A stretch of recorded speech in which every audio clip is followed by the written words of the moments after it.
Dawn, I promise, you'll never forget this weekend. Yes, sir. These memories are gonna last a lifetime.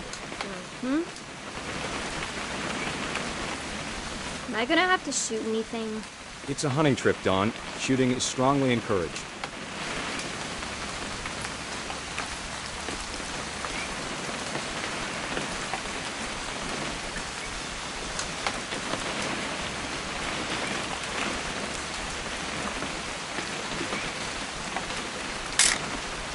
Shouldn't we be leaving? Just want to get a shot of you, Dawn, then we can take off. What? Perfect. It's gonna rain the whole weekend, isn't it?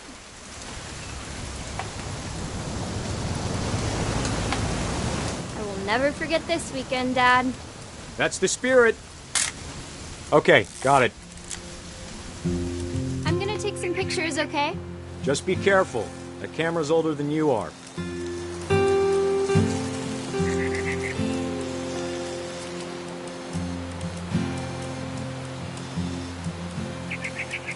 You're right, Dad. It's starting to clear up. Still freezing, though.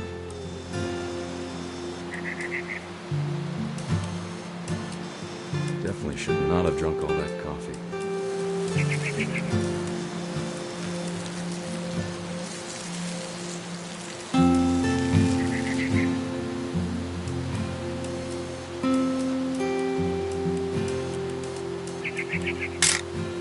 Aw.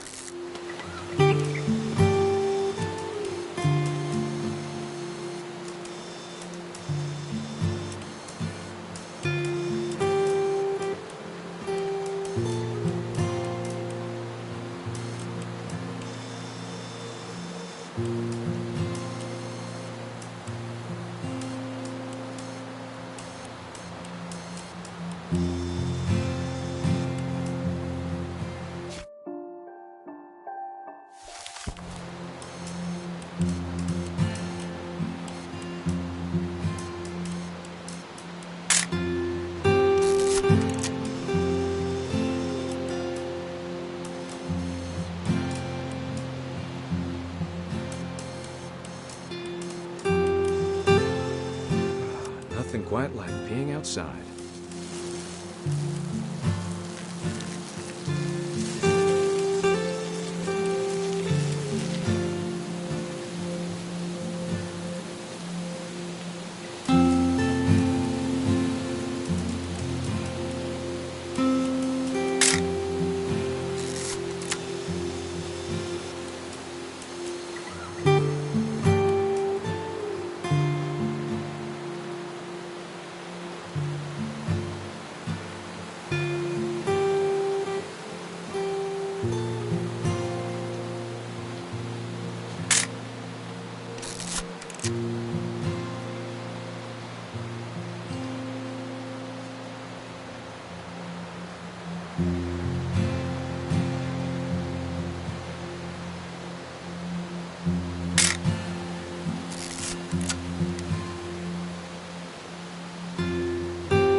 Oop. A little more gas in the tank, I guess.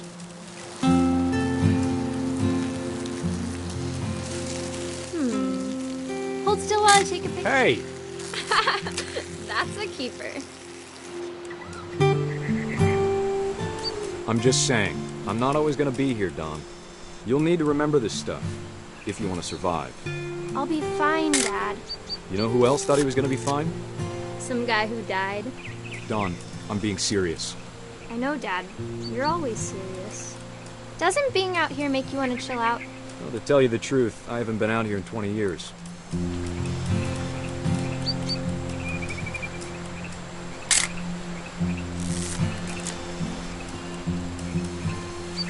Last time I was with my brother Calvin. Man, that was a great trip. Your grandpa Sven taught us how to fish, how to build a fire. We found an old logging trail. There were deer everywhere. I bet if I could remember where that trail was, we'd spot a buck for you in no time. Give me a minute to check the map.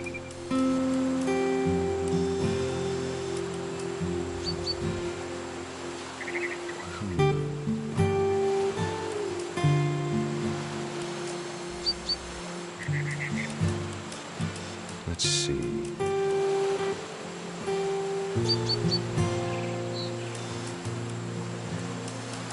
Maybe.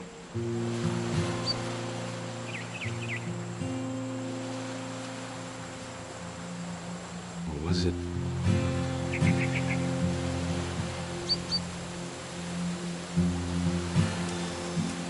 Could have been.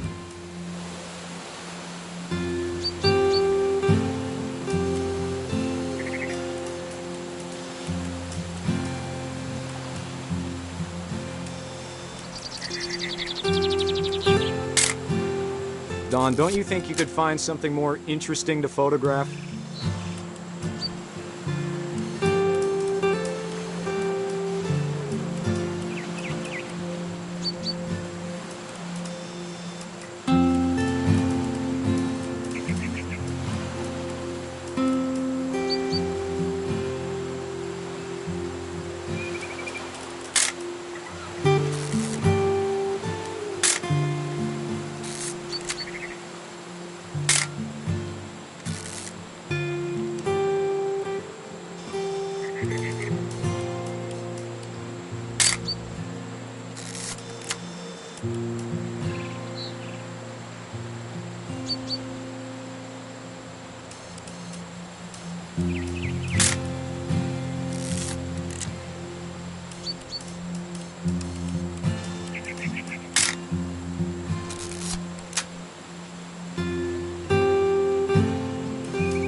Eyes, Don. Before you take the shot, let me get a picture of you.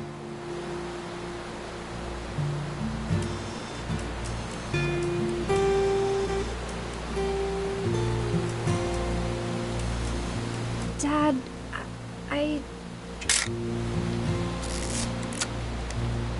Let me get behind you. Do I have to do this? Don, you don't have to do anything. But if you want to survive, you'll need to be strong. Great shot, Don!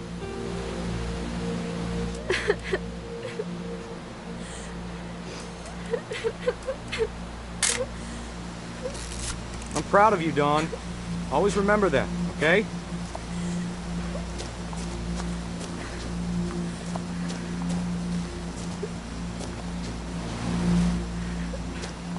Sorry, Dawn, just gotta reset the timer.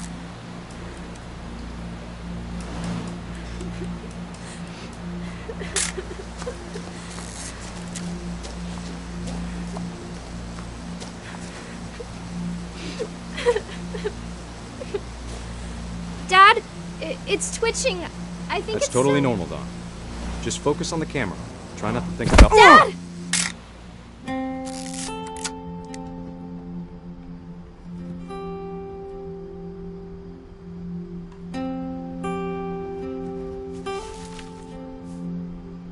Of all these stories, that's the one I wish most that my mom had told me.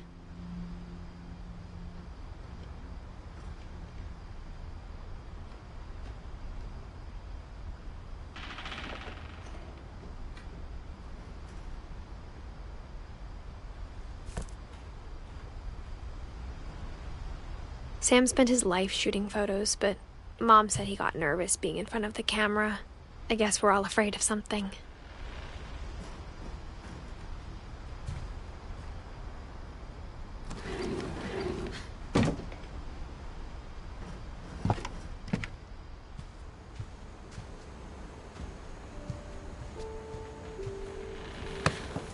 After Sam died, my mom and Edie got really close. They'd both lost a lot.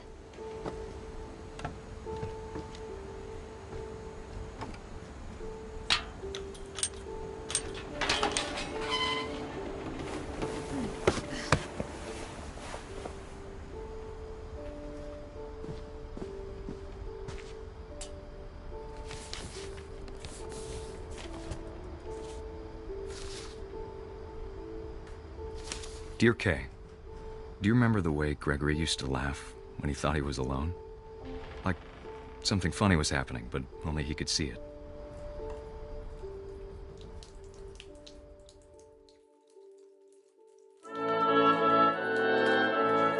I think he saw things the rest of us don't.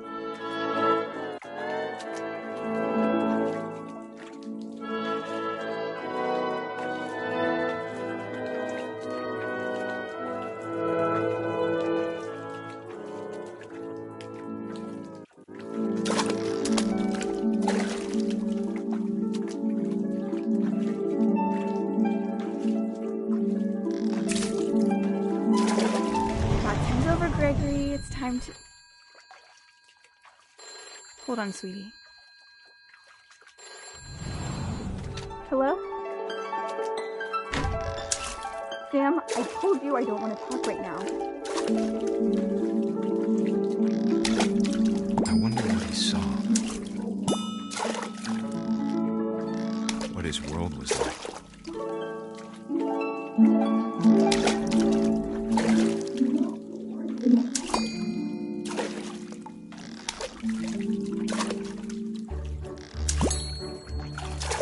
Reminded me so much of Calvin. Lost in his imagination.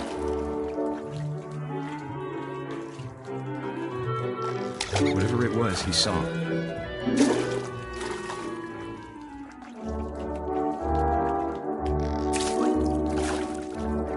It sure made him happy.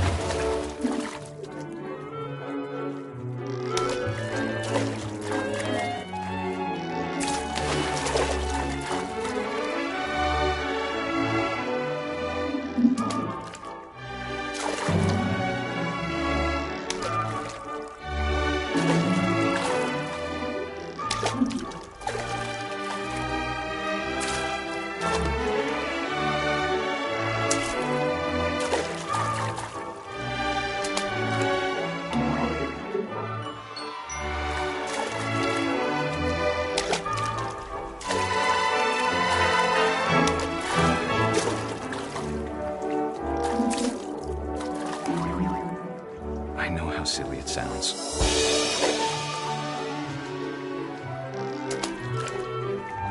But I worry about a baby being too happy.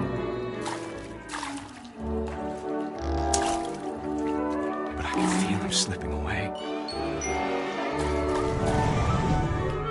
Sorry about that, Gregory. I know you did everything you could. Maybe if I hadn't called that night. Damn it. Hold on, I don't want Gregory to hear this.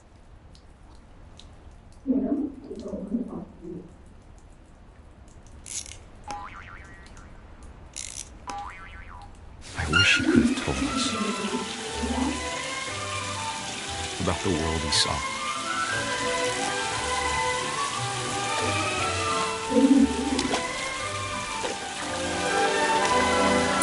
There's so much I don't understand about Gregory. About everything.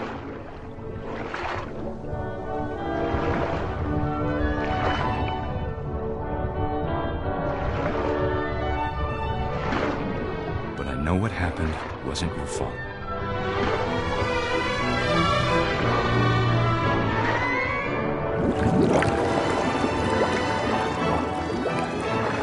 I'm sure he's happy. And he'd want you to be happy too. Good luck, Kay. Love, Sam.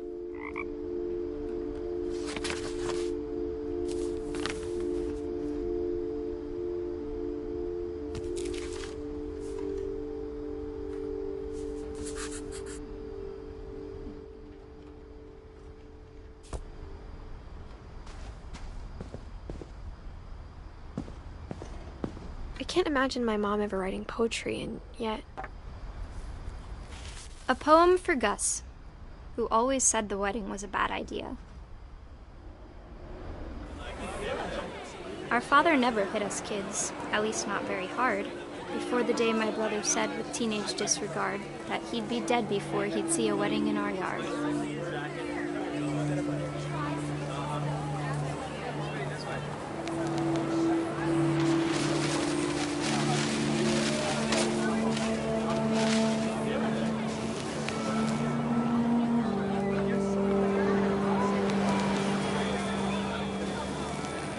My father made him come, of course, but Gus stood far apart, just flew his kite and bottled up the storm inside his heart.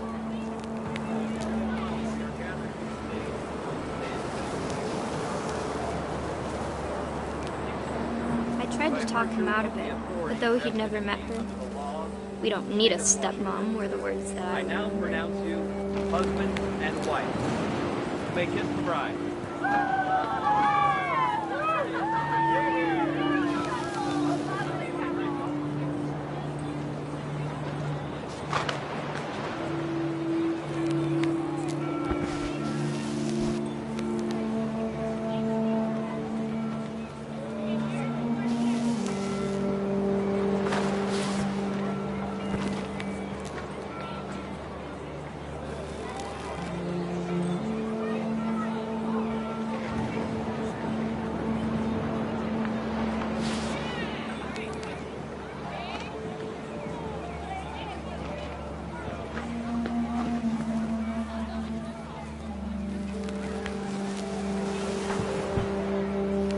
When the time for photos came, Dad ordered him to come here.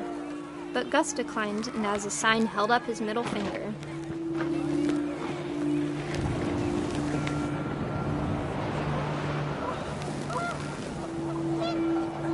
The wind picked up, and panicked geese appeared and quickly went.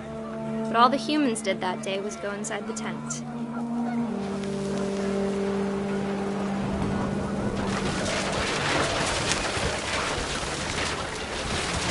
The rain came down in buckets then, but no one seemed afraid that nature might destroy the tent our dad had crudely made.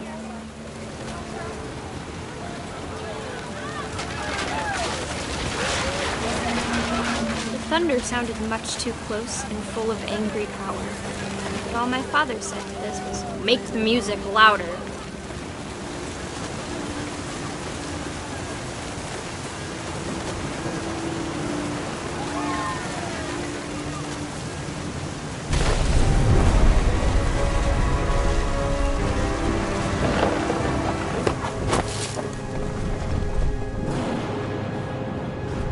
wish that I could truly say I thought about you on that day.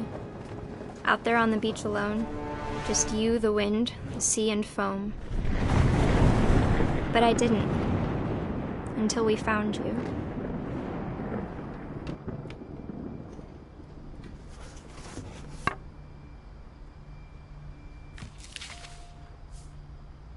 She never talked about him, but Mom told me once if I was a boy, they were going to name me Gus.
My mom moved up to the loft after her brothers died.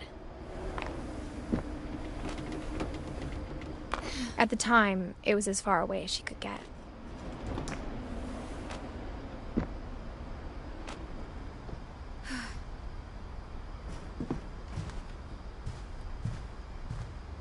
She spent a summer building houses in Calcutta, where she met my dad, Sanjay.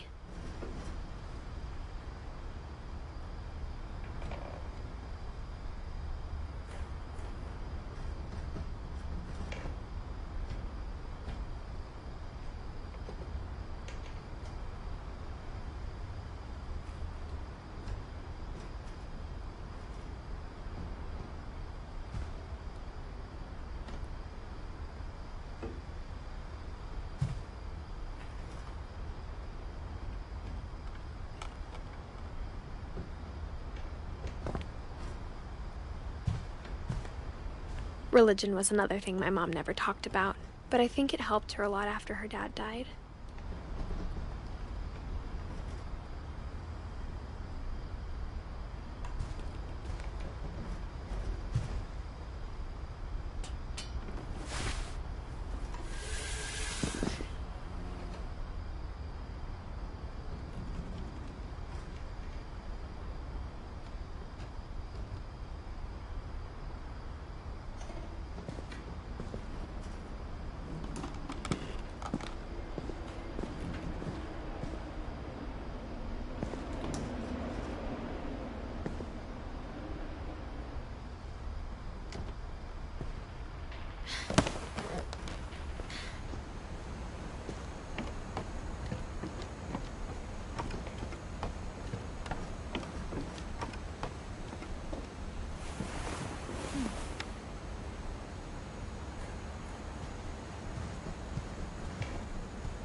Instead of hiding from death, Sam seemed to go out of his way to meet it.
My mom moved to India a week after graduation and got a job teaching English.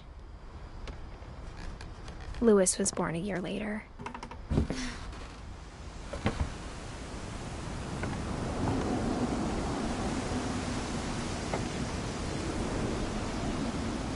When my dad died, I don't think Mom knew where else to go.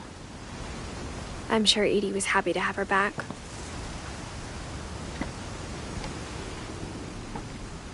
And to see kids in the house again.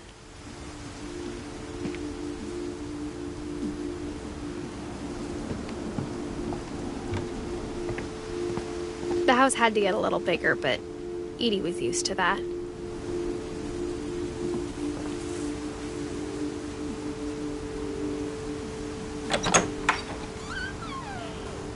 And for a while, things were good. Almost normal. But it didn't last.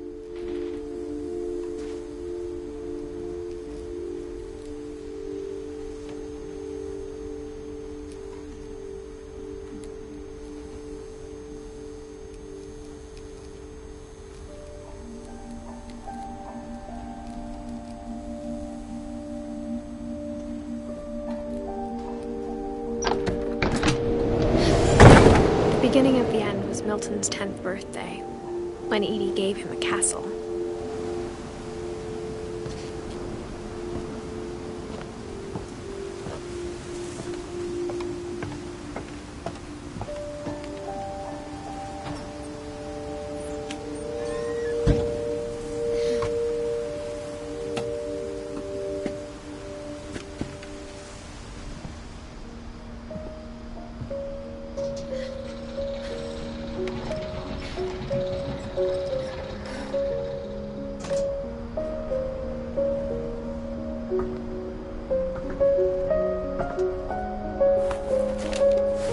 Milton Finch in The Magic Paintbrush.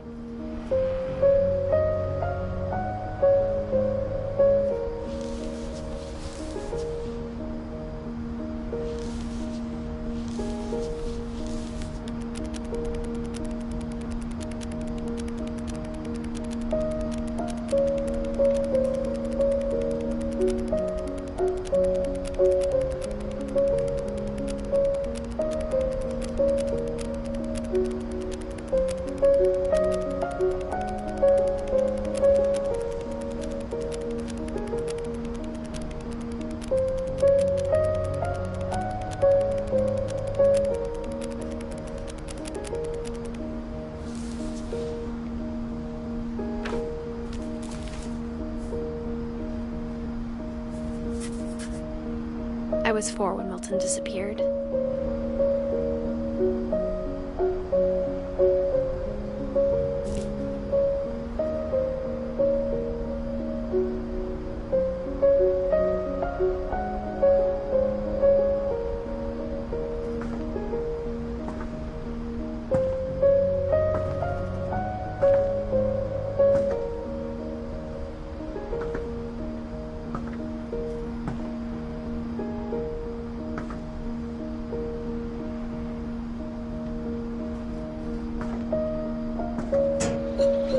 Mom spent months searching for my brother.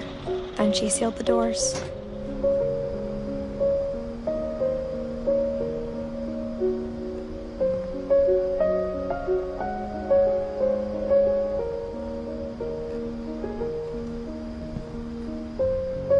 Whatever Milton had found in the house, Mom didn't want it getting out.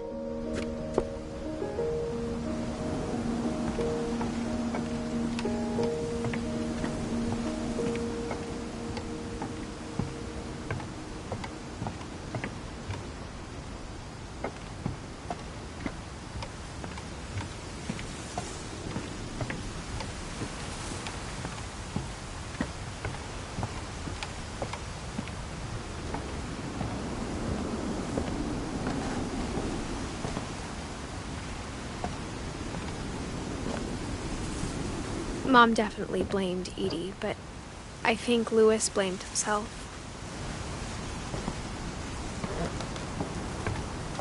After he graduated, he just spent more and more time in his room, until Mom got him a job at the cannery.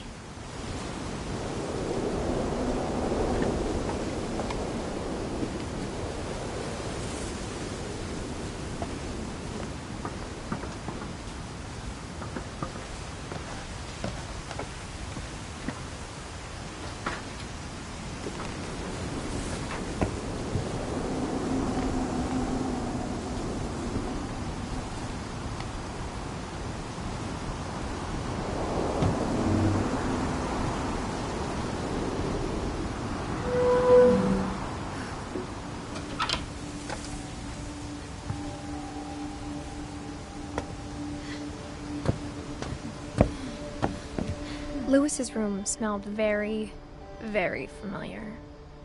That part of him lived on.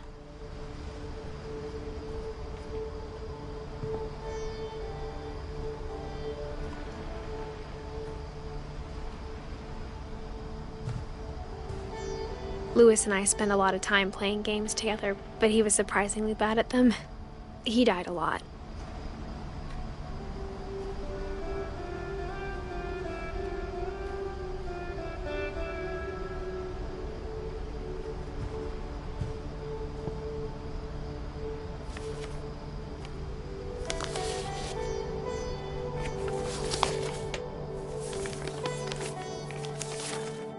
Dear Mrs. Finch, as Lewis's psychiatrist, I can understand your desire for an explanation.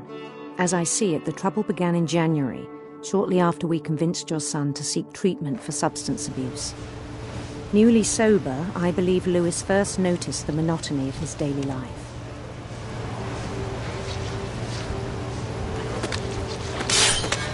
He kept working at the cannery, but he withdrew part of himself.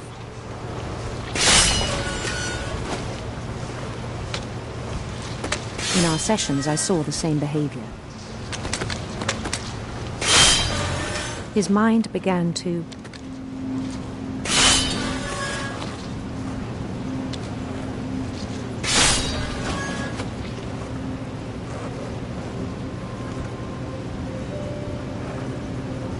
wander.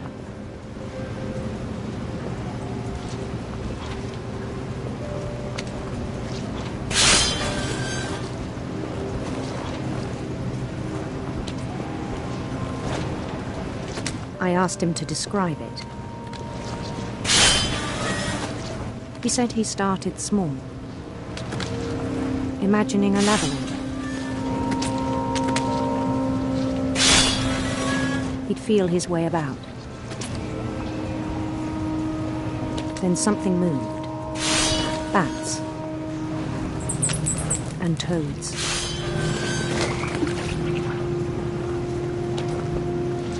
And things that have not names. He knew it was all in his head.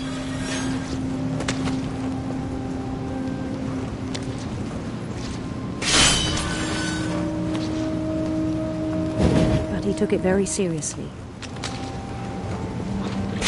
I had hoped he'd find himself.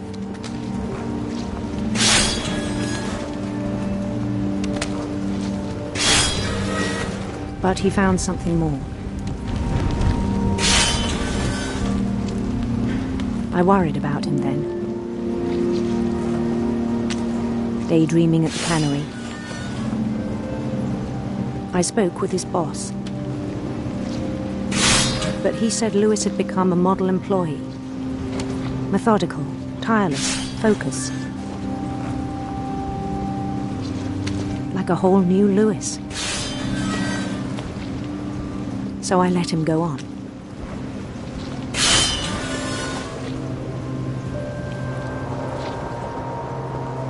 I even encouraged him. It seemed very promising at first. He told me he'd made a new friend.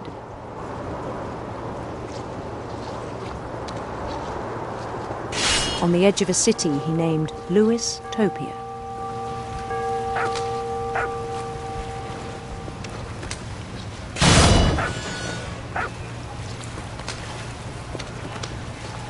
He built the city up slowly, brick by brick. Then he made musicians.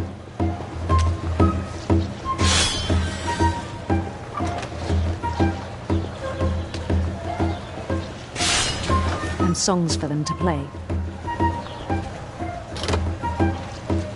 He talked about starting a band.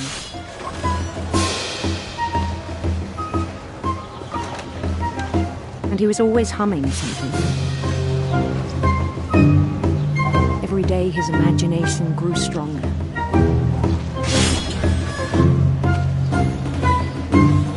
He no longer spoke at the cannery. But his chopping was as reliable as ever. Then one day it struck him. But all the cheering crowds, even the stones under his feet, were all in his imagination. So he could do whatever he wished.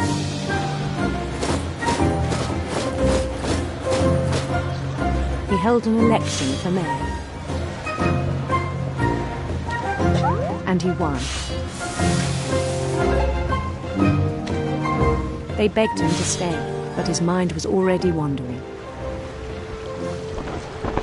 It became a game for him.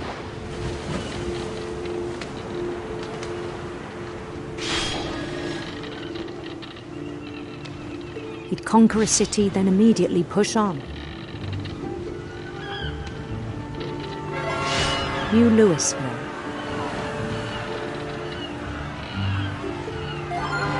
St. Louis. We started drifting away from our reality.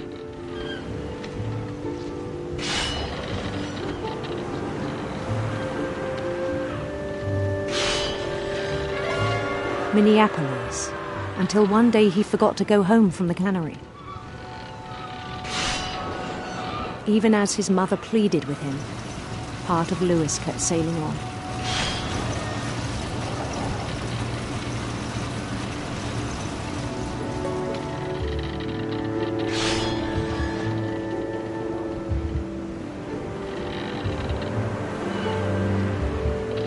In Louisburg, he heard rumors of a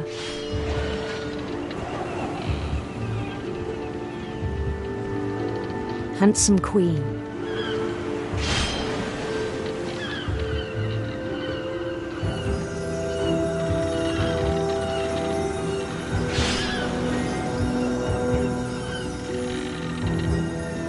The queen was on her own quest for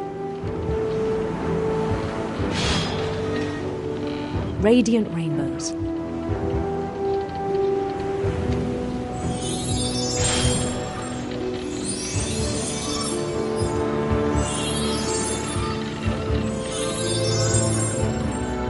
He followed the sound of her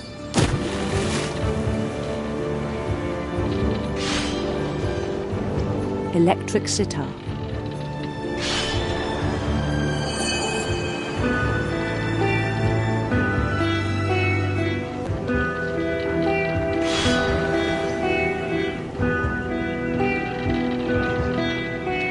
His chase led him to a golden palace east of the sun and west of the moon. Even then, his logic remained sound. He knew the world was all in his imagination.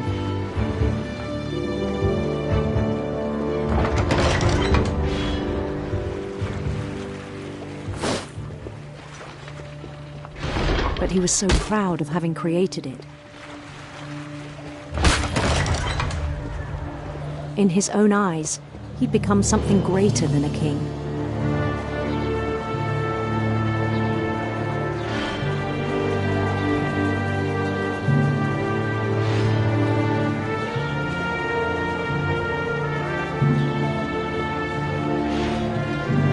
For someone who'd never known success in the real world, I think it was overwhelming.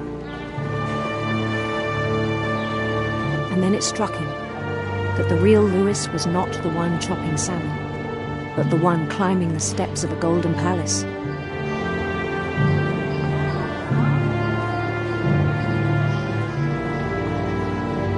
My imagination is as real as my body, he told me. It was hard to argue with him.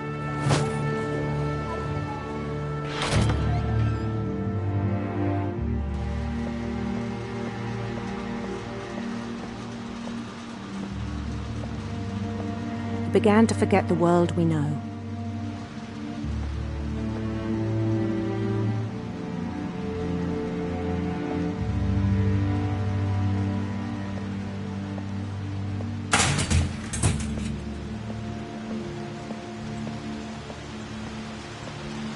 I think it pained him to remember Louis, the cannery worker.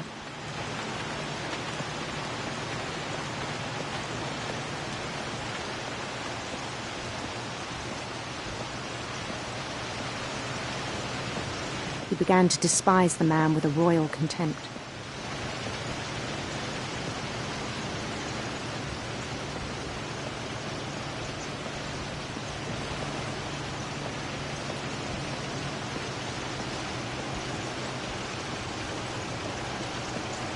I still thought I could save him. Even after he said he was being crowned king over all the lands of wonder. The palace would be packed with his companions.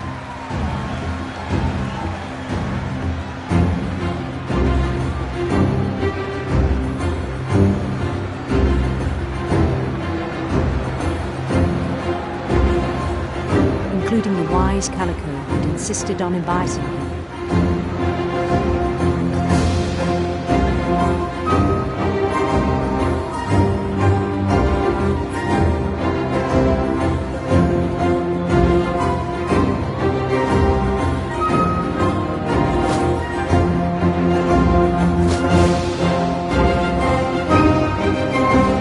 His queen waited, holding his crown.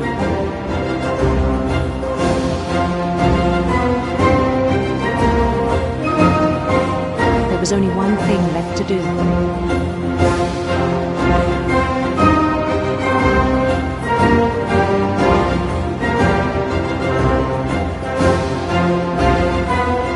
Bend down his head.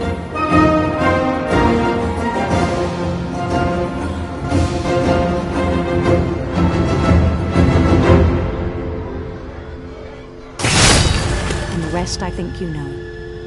Mrs. Finch, your son was a kind man who will be missed by all of us who knew him.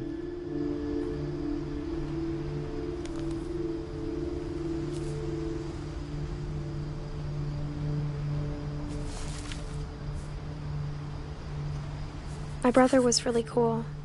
I wish you could have met him.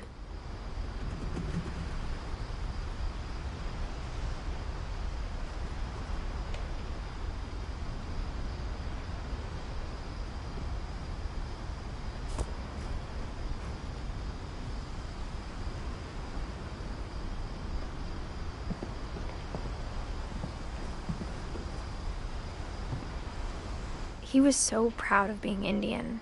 I think for him, it was a way to be something other than just a Finch.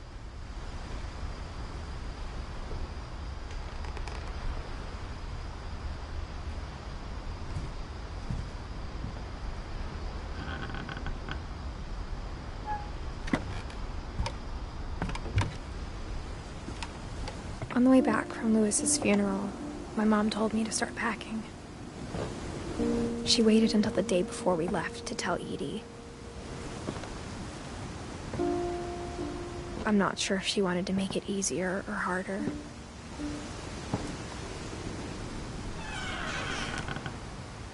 I wish we'd stayed.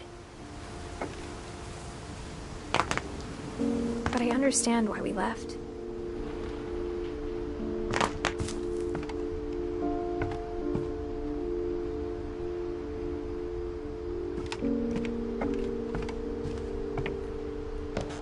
My mom ended up leaving everything behind.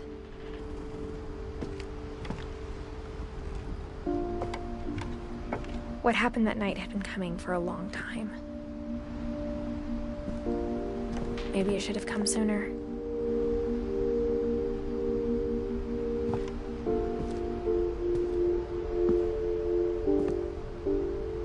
But it had to end one way or another. All that's left now is to tell you about that last night.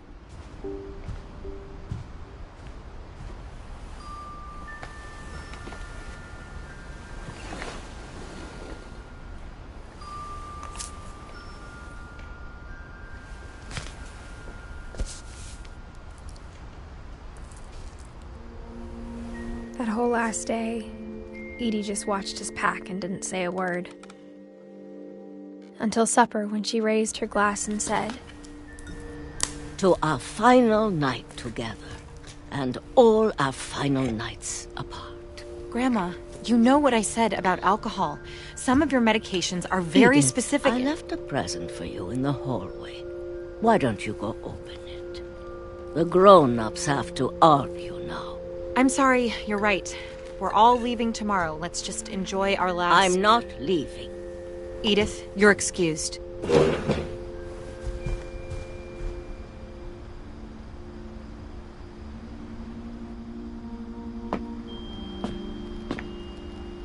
The power had been shut off that morning, but Edie always had plenty of candles. When my mom sealed the library, I don't think she knew about the other entrance. Or that Edie had a key to it.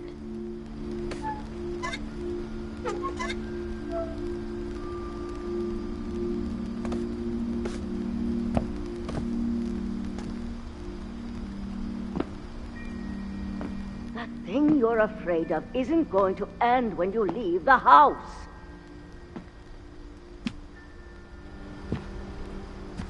Edith has a right to know these stories. My children are dead because of your stories! I think it's best if Edith and I leave tonight.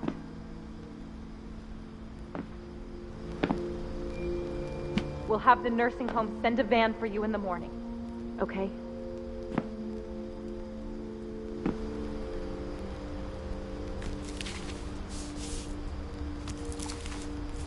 Dear Edith, there's so many stories I wish I could tell you, but there's only time for one. This is about what happened on the night you were born. That night, the tide went way, way out.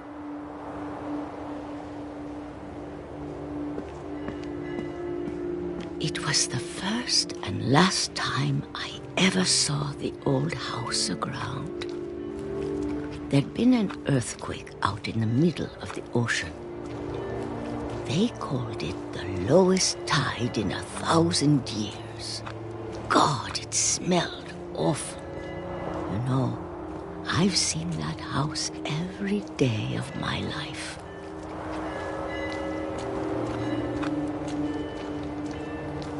But I never thought I'd go back to it. When the fog rolled in, I lost my way.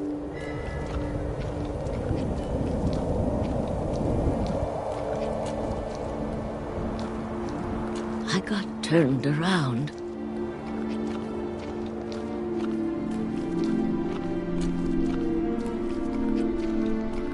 I started seeing things.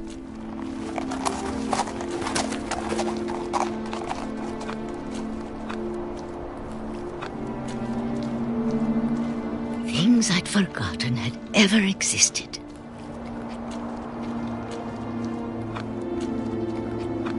But when I saw them, they felt like old friends. That night, a lot of things came back to me.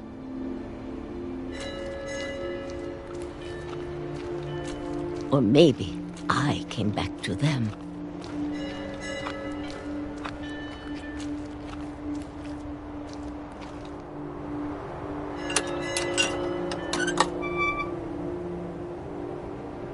Things I can't explain, but that I need you to try and... Edith, what are you doing in here? It's mine! Edith! Mom, you're gonna rip it! Let go! I kicked and screamed, but Mom dragged me to the car. I never saw Great-Grandma Edie again.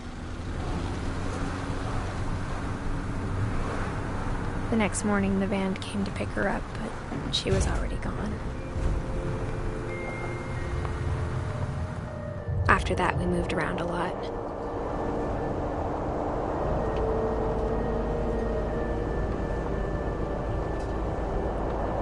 We both tried to make the best of it.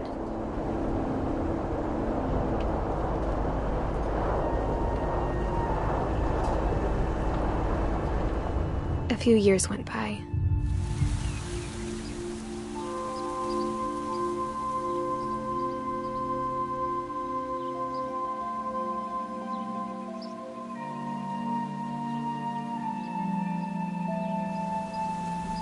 My mom didn't like to talk about it. But she started getting sick a lot. The rest happened pretty quickly.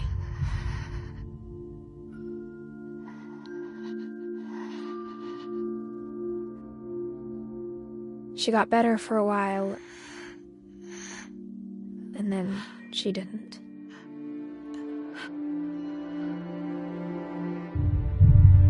And then I was alone.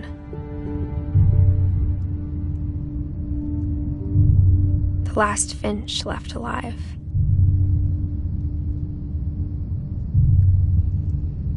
Until I found out about you. I'm still not sure what to tell you about all this. If we lived forever, maybe we'd have time to understand things. But as it is, I think the best we can do is try to open our eyes. And appreciate how strange and brief all of this is.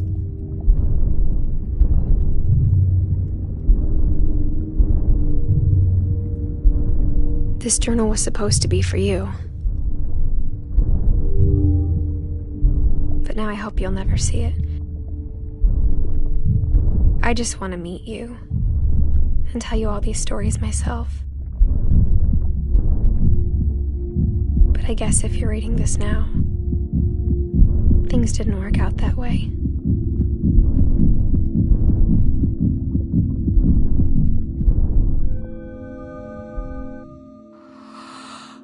This is where your story begins. I'm sorry I won't be there to see it.